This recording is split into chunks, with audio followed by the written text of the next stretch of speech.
কিরে, তোর এখনো নামাজ শেষ হয় নাই? কিরে, আর কত নামাজ পড়বি? আজকে এত নামাজ পড়া লাগবে না, পাত্রপক্ষ চলে আসছে, তাড়াতাড়ি কর।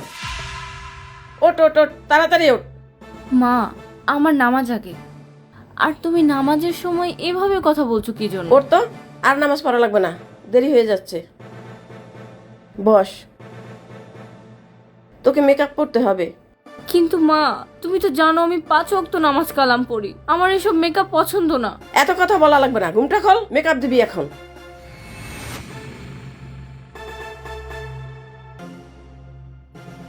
মা, এসব কি করছো তুমি?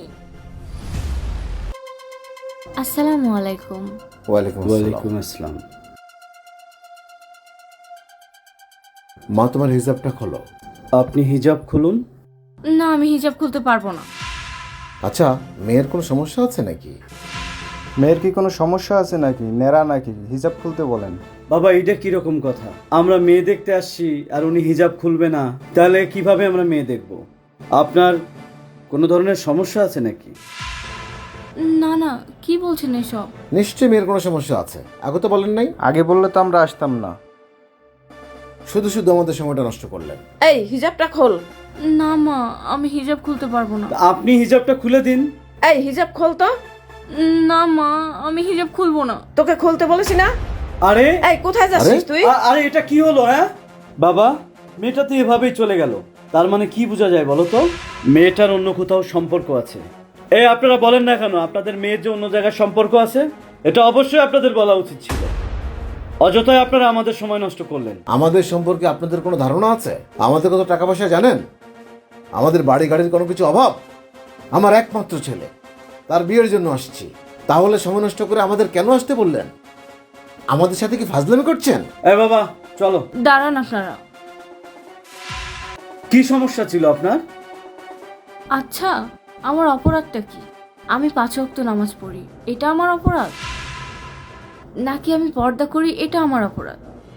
আর আমি এখান থেকে কেন চলে গিয়েছিলাম এটা আপনারা জানতে চান? একটু আগে আজান দিয়েছিল, আমি নামাজ পড়তে গিয়েছিলাম।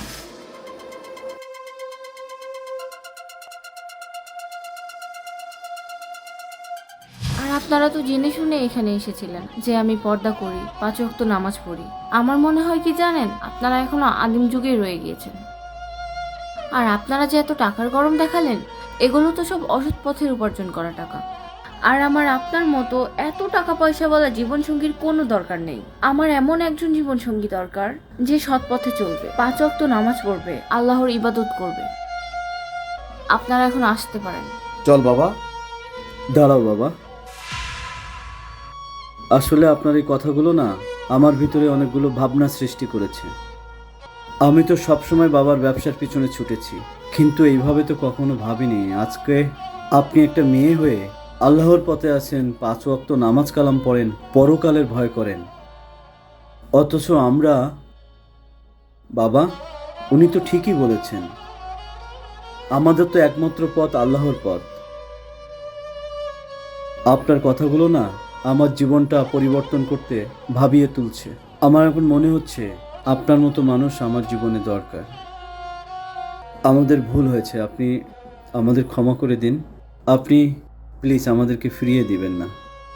আমি আল্লাহর পথে চলতে চাই। ঠিক আছে, আপনি যদি আল্লাহর পথে আসেন আর আপনি যদি আপনার এই অসৎ পথের ব্যবসা ছেড়ে দেন, তাহলে আমি ভেবে দেখব। আজ থেকে আমি চেষ্টা করব সৎ পথে ব্যবসা করার। আমি সত্যি আজ থেকে আল্লাহর পথে চলার চেষ্টা করব। আলহামদুলিল্লাহ।